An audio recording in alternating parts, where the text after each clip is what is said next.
Shri Vijayakumar വിജയേട്ടൻ bouquet നൽകി ആദരിക്കുന്നു. Shawl നൽകുന്നത് ശ്രീ DR നായർ, ഹീരാനന്ദാനി കൺസ്ട്രക്ഷൻസ്.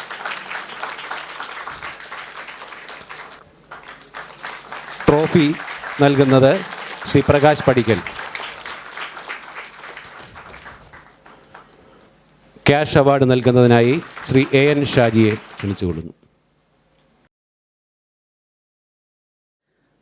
സത്യത്തിൽ എന്താണ് പറയേണ്ടതെന്ന് എനിക്കറിയില്ല.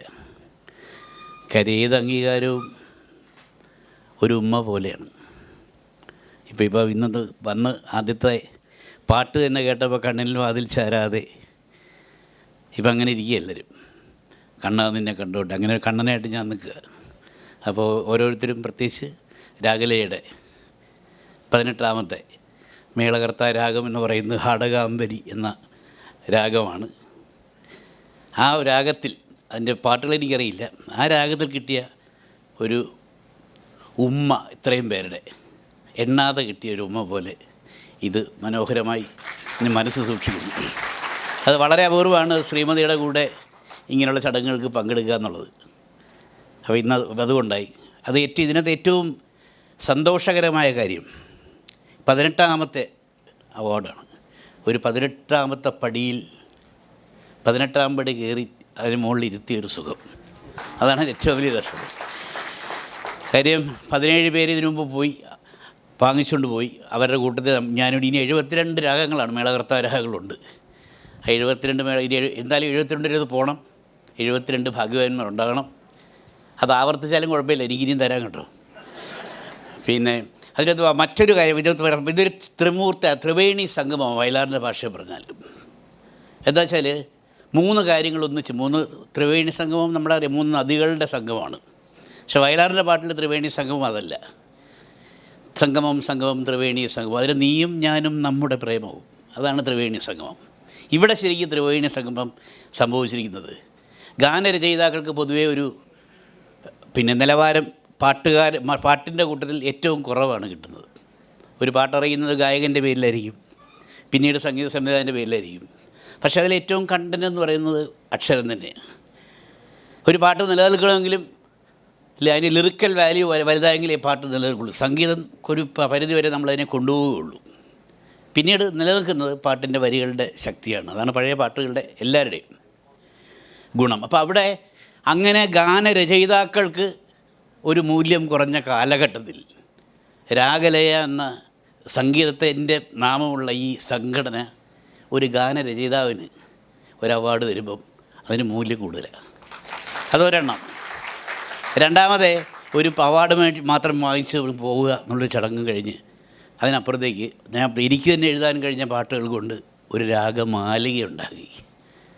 അത് രണ്ടാമത്തത്. അപ്പോൾ ഗാനരചയിതാവിനുള്ള പ്രാധാന്യം, രണ്ടാമത് നമ്മൾ എഴുതിയതിൻ്റെ പാട്ടുകളുടെ ഒരു ഇത്, മൂന്നാമത്തത് ഇനി വരാനും പോവുക. അതാണ് യഥാർത്ഥ അമൃതവർഷിണി എന്ന് പറയുന്നത്. അതൊരു രാഗമാണല്ലോ. വയലാറിൻ്റെ പാട്ടുകൾ പുറകെ വരുന്നത് കേട്ടു.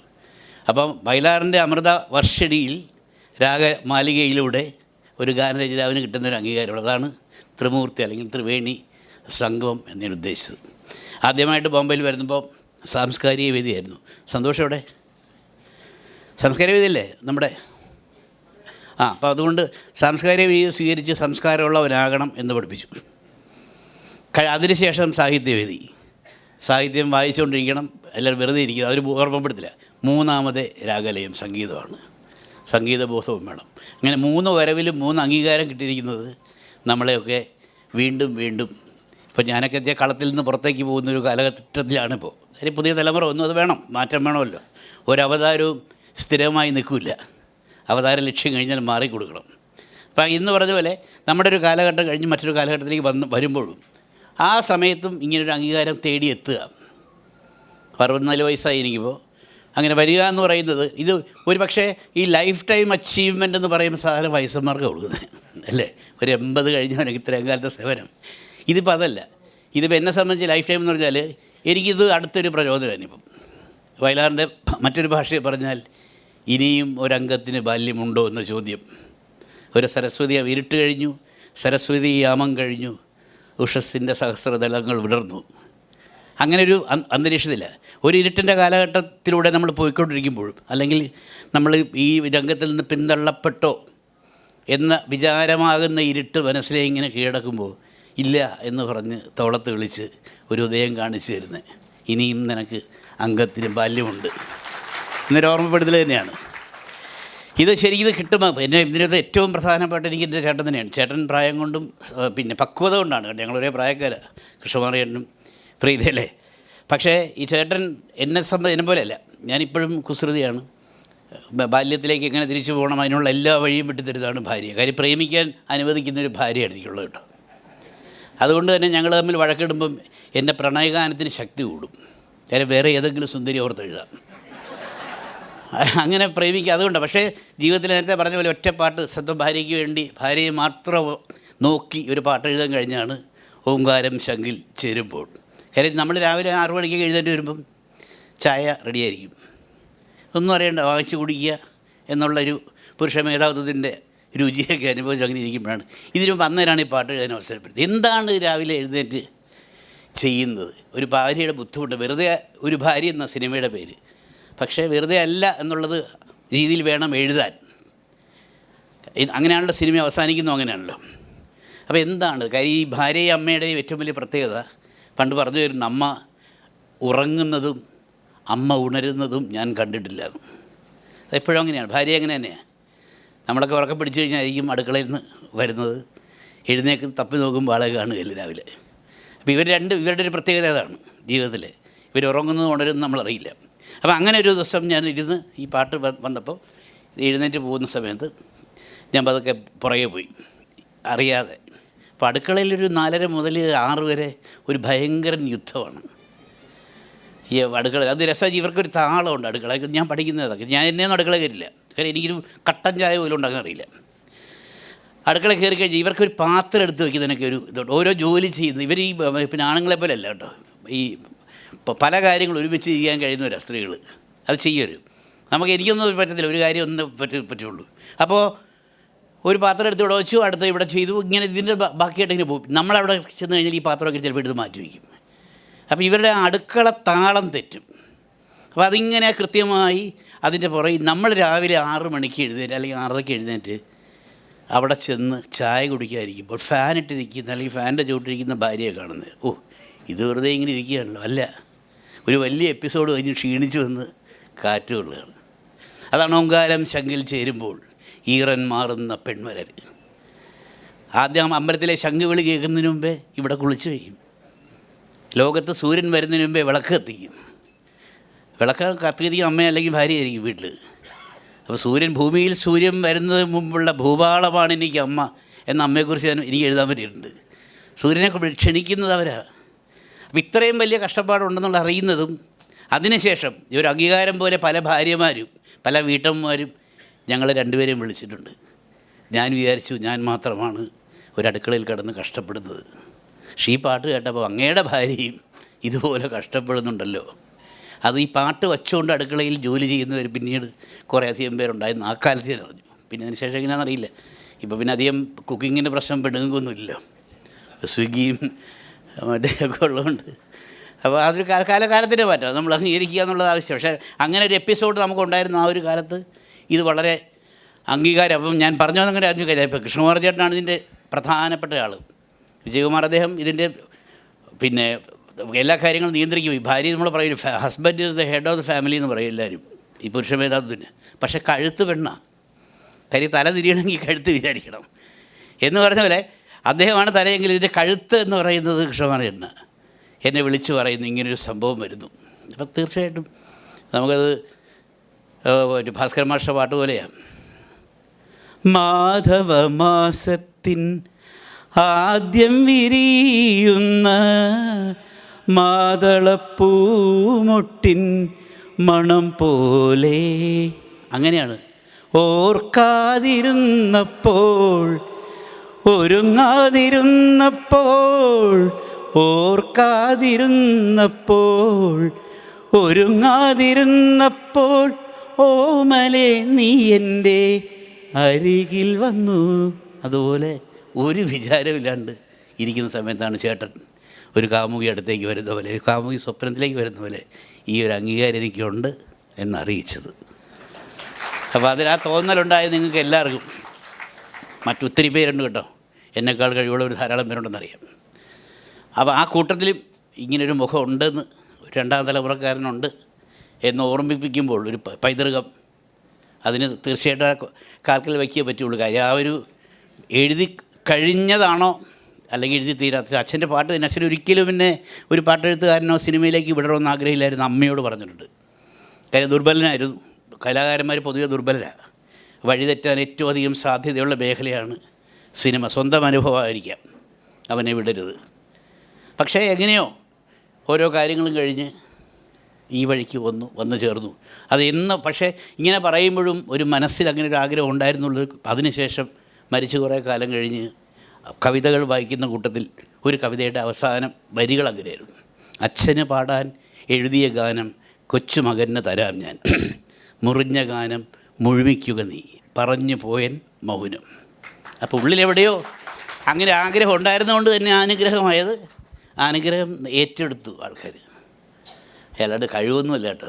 ഇതൊക്കെ ഇത് എഴുതാനിരിക്കുമ്പോഴേ പ്രസവിക്കാനിരിക്കുന്ന പെണ്ണിനോട് അവളുടെ അതിൻ്റെ വേദന എന്താണെന്ന് ചോദിച്ചാൽ അതേ ഞങ്ങൾക്ക് അറിയാൻ പറ്റുള്ളൂ. ഒരാശയമെന്ന ബീജത്തിനെ ഗർഭം ധരിച്ച്, മനസ്സിലിട്ട് ഗർഭം ധരിച്ച് അതിനൊരു പാട്ടെന്ന് അല്ലെങ്കിൽ കവിത എന്നൊരു കുഞ്ഞാക്കി മാറ്റുക എന്നുള്ള പ്രക്രിയയിൽ ഞങ്ങൾക്ക് മാത്രമേ, എഴുതുന്നവന് മാത്രമേ ഉള്ളൂ ആ ഒരു പ്രസവനം. പിന്നെ പെറുമ്പോൾ ഭർത്താവിന് യാതൊരു ജോലിയില്ല. അത് വിദ്യുച്ഛക്തി പോലെ പ്രകൃതി എന്ന സ്ത്രീയെ ഇടയ്ക്കിടയ്ക്ക് ചലിപ്പിക്കുന്ന വിദ്യുച്ഛക്തി മാത്രമാണ് പുരുഷൻ എന്ന് പറഞ്ഞ പോലെ. നമ്മുടെ ഒരു ജോലി കഴിഞ്ഞാൽ പിന്നെ ഇതിനെ ഇങ്ങനെ 9 മാസത്തേക്ക് എത്തിക്കുന്ന പ്രക്രിയ ഈ അമ്മയ്ക്ക് മാത്രമേ ഉള്ളൂ. അതിൻ്റെ വേദന അമ്മ മാത്രമേ അറിയുള്ളൂ.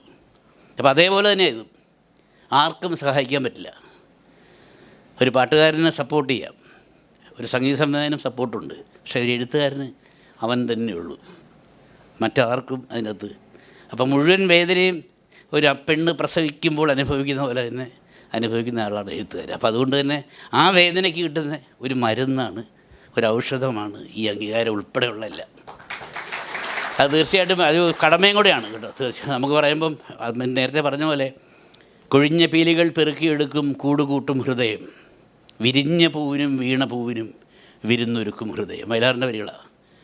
വയലാറ് കൊഴിച്ച് കളഞ്ഞ കുറേ പീലികളായിരുന്നു, ബാക്കി വെച്ചിട്ടുണ്ടായിരുന്നു. എനിക്ക് വേണ്ടി കുഴിച്ചിട്ടായിരിക്കാം ചിലപ്പം, അറിയാണ്ട് അടന്നു പോയതാവില്ല. ആദ്യത്തെ പാട്ട് എഴുതിയപ്പോൾ അദ്ദേഹം പറഞ്ഞ് എൻ്റെ മുന്നിൽ നമ്മളായാലും പാട്ട് എഴുതിയപ്പോൾ ഇത് വെറുതെ പുള്ളിയുടെ പഴയ പാട്ട് അതിനകത്ത് നിന്ന് എടുത്ത് സ്വന്തം മകൻ്റെ പേരിൽ എഴുതി കൊടുത്തതാണെന്നൊക്കെ പറഞ്ഞ ഒരു കാലം ഉണ്ടായിരുന്നു. പക്ഷെ അവരെ കൊണ്ട് തന്നെ തിരിച്ച് പറയിപ്പിക്കാൻ ആ അനുഗ്രഹം എനിക്ക് കിട്ടി എന്നുള്ളതാണ്. അതിൻ്റെ പിന്നിൽ പ്രയത്നമുണ്ട് കേട്ടോ, ഇല്ലെന്നല്ല എനിക്ക് എപ്പോഴും. അല്ലാണ്ട് നമ്മൾ അങ്ങനെ ഒരു അഭിപ്രായം കേട്ടുകൊണ്ടുതന്നെ മനസ്സിടിഞ്ഞ് മാറിപ്പോവുകയല്ല, അതൊരു ശ്രമം തന്നെയായിരുന്നു. അതൊരു വലിയ ഭാഗ്യം തന്നെയാണ്. അങ്ങനെ പൊഴിഞ്ഞു പോയ ആ പീലികളും ഒക്കെ പെറുക്കിയെടുത്തു. എന്നിട്ട് നമ്മളെ നയിച്ചവരും നമ്മൾക്ക് വേണ്ടി വീണവരുണ്ട്, വിരിഞ്ഞ പൂക്കളുമുണ്ട്, വീണ പൂക്കളുമുണ്ട്. അപ്പോൾ അവരെയൊക്കെ സ്മരിച്ചുകൊണ്ട് തന്നെയാണ് ഈ അംഗീകാരം ഞാൻ വാങ്ങുന്നത്. തീർച്ചയായും ഇതൊരു ഉത്തരവാദിത്വം തന്നെയാണ് എന്നുള്ള പ്രതീക്ഷയോടെ തന്നെ വളരെ നന്ദിയോടുകൂടി എല്ലാ പേർക്കും, കൃഷ്ണകുമാർ ചേട്ടനും വിജയകുമാർ അദ്ദേഹത്തിനും രാഗലയത്തിൻ്റെ അംഗങ്ങൾക്കും ഈ കേട്ടിരിക്കുന്ന വയലാറിനെ ഇഷ്ടപ്പെടുന്ന ഓരോരുത്തർക്കും. വയലാറിനെ ഇഷ്ടപ്പെടുന്നത് സ്വാഭാവികമായിട്ട് ഒരു ഗ്ലാസ് വെള്ളം മകന് മാറ്റി വയ്ക്കും എന്നുറപ്പുണ്ട്. അതോടെ ആ സ്നേഹം മുഴുവൻ ഇതൊരു ഒരു കവർ തരലോ ഒരു ട്രോഫി തരലോ ഒരു പൊന്നാട തരലോ അല്ല. ഇതൊരു കുടുംബത്തിൻ്റെ അടുത്ത തലമുറയ്ക്ക് ജീവിക്കാൻ കിട്ടുന്ന ഒരു വലിയ ദാനം തന്നെയാണ്. ആ മനോഭാവത്തോടെ തന്നെ നന്ദിയോടെ എല്ലാ പേരെയും സാക്ഷ്യപ്പെടുത്തി ഈ പുരസ്കാരം സ്വീകരിക്കുന്നു. പാടിയവർക്കും അതിനെ ഓർക്കസ്ട്ര വായിച്ചവർക്കും തീർച്ചയായും ഈ പാട്ടെടുത്തവർക്ക് ഒത്തിരി ഓർമ്മകൾ തന്നു. ഈ പാട്ടുകൾ ഓരോന്നും പാടുമ്പോഴേ ഓരോന്നും അനുരാഗ വിലോചനൊക്കെ ഞാൻ ബാത്റൂമിനകത്ത് കയറിയിരുന്നാണ് എഴുതിയത്. കാര്യം എനിക്കൊരു കുഴപ്പമുണ്ട് വെച്ചാൽ എനിക്ക് ഒറ്റയ്ക്ക് ഇരിക്കണം. ഞാനും പേപ്പറും പേനയും അല്ലാണ്ട് ഭാര്യ വരെ വന്നാൽ എനിക്ക് അസൗകര്യം വരില്ല. അഥവാ വരികയാണെങ്കിൽ ഒരു ചായയെ കൊണ്ട് വച്ചിട്ടങ്ങ് പോവുകയുള്ളൂ, വിളിക്കില്ല എന്നെ. ചിലപ്പോൾ ദേഷ്യം വരും. അപ്പോൾ കോഴിക്കോട് MD അദ്ദേഹത്തിൻ്റെ നീലത്താമര അവിടെ പോയിരിക്കുമ്പോൾ ലാൽ ജോസ് പറഞ്ഞു, ശരത്തെ എല്ലാ സിനിമയ്ക്കും ലാൽ ജോസ് തൊട്ടാണ് ഏറ്റവും കൂടുതൽ പടം ചെയ്തത്, ഞങ്ങൾ തമ്മിലൊരു മാനസിക ഐക്യം എങ്ങനെയുണ്ട്. അപ്പോൾ പറഞ്ഞു, ഇത്തവണ ഞാൻ സംവിധായകനൊക്കെ ആയിരിക്കും, പക്ഷേ പാട്ട് തീരുമാനിക്കുന്നത് MD സാറായിരിക്കും. MT വാസുദേവൻ്റെ അംഗീകാരം വേണം. ചിരിക്കത്തില്ല, ഇങ്ങനെ ഒരു പിശുക്കൻ. എനിക്ക് പണ്ട് പോലെ അച്ഛനുള്ളപ്പോഴേ മുതലേ എനിക്കറിയാൻ വീട്ടിൽ അന്നും ചിരിക്കില്ലായിരുന്നു. ഏറ്റവും വലിയ ഇതേ ചിരിക്കുക എന്ന് പറഞ്ഞാൽ അത് വലിയൊരു അംഗീകാരം. ഈ ബീഡി എടുത്തിങ്ങനെ ഒരു ചുണ്ടിൻ്റെ സൈഡിൽ വയ്ക്കും, ദിനേശ് ബീഡി.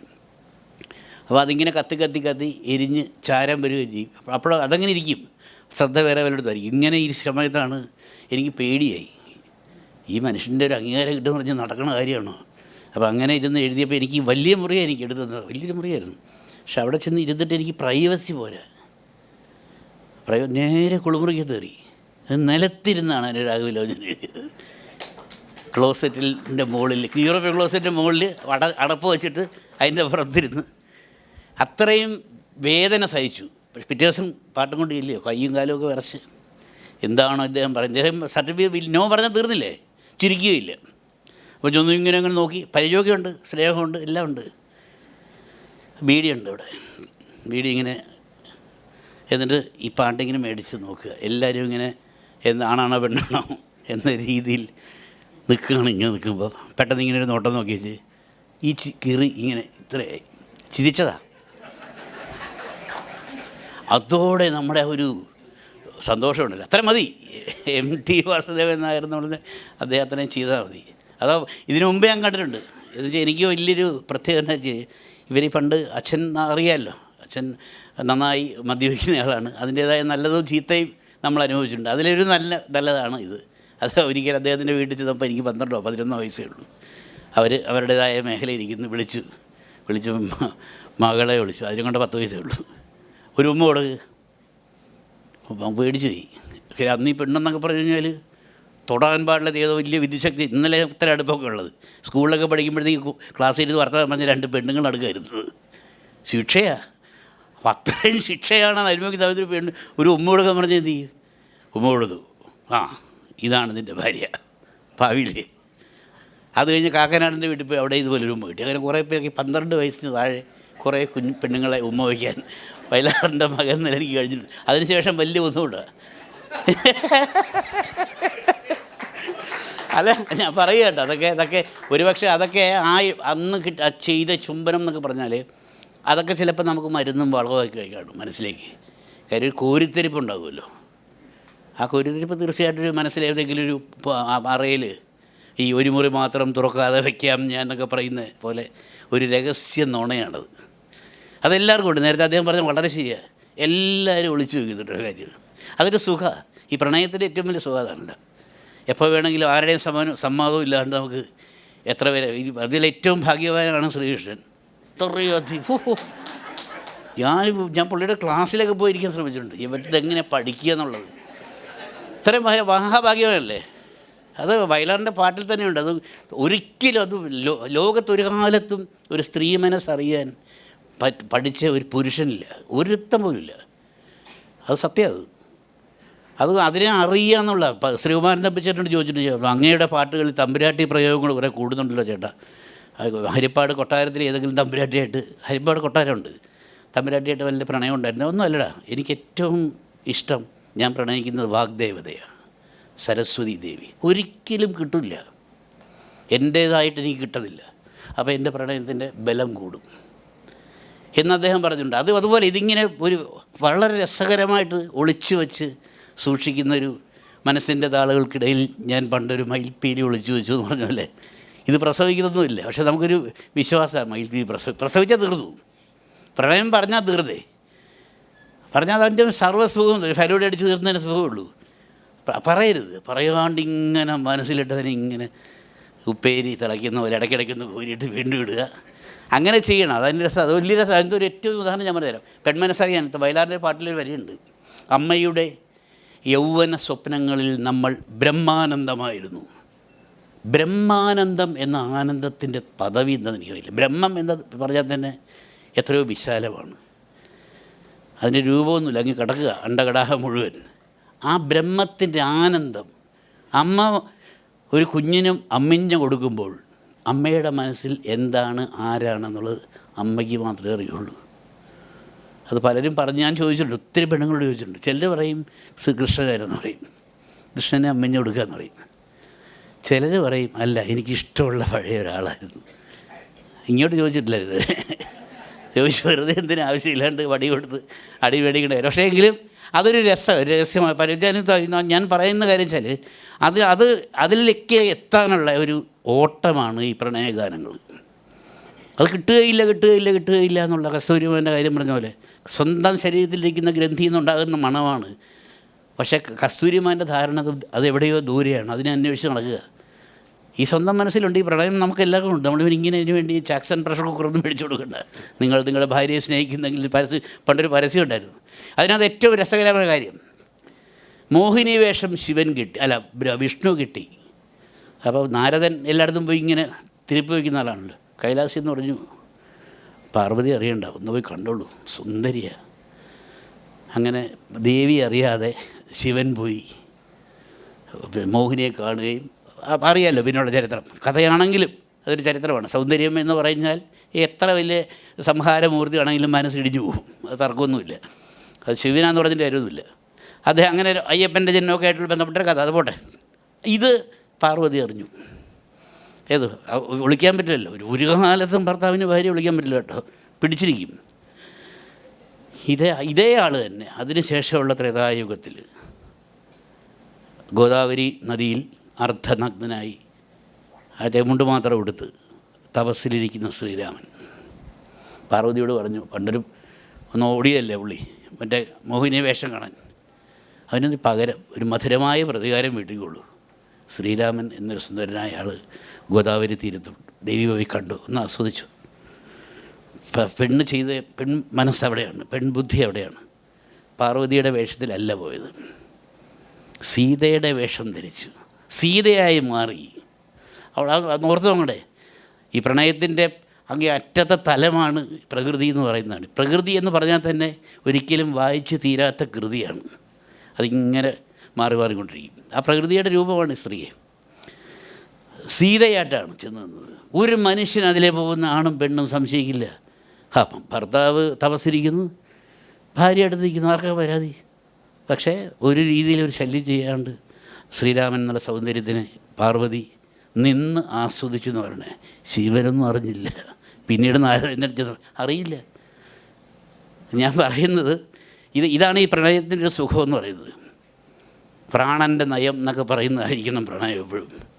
അപ്പോൾ അതുകൊണ്ടാണ് ഇതിങ്ങനെ ഇനിയിപ്പോൾ ഈ അംഗീകാരം കിട്ടുമ്പോഴും ഇന്ന് ഇവിടെ വന്നപ്പോഴേ കേട്ട ആദ്യത്തെ പാട്ട് തന്നെയാണ്, ഹൃദയ സരസിലെ പ്രണയ പുഷ്പമേ ഇനിയും നിൻ കഥ പറയൂ. ഇനിയും മനസ്സിൽ ഉള്ള ഏതെങ്കിലും ഒരു പ്രണയപുഷ്പത്തോട് കഥ ചോദിക്കാൻ നിനക്കിനിയും സമയമുണ്ട് എന്ന് പറയുന്നതാണ് ഈ അംഗീകാരം. ഒരിക്കൽ കൂടി എല്ലാവർക്കും നന്ദി.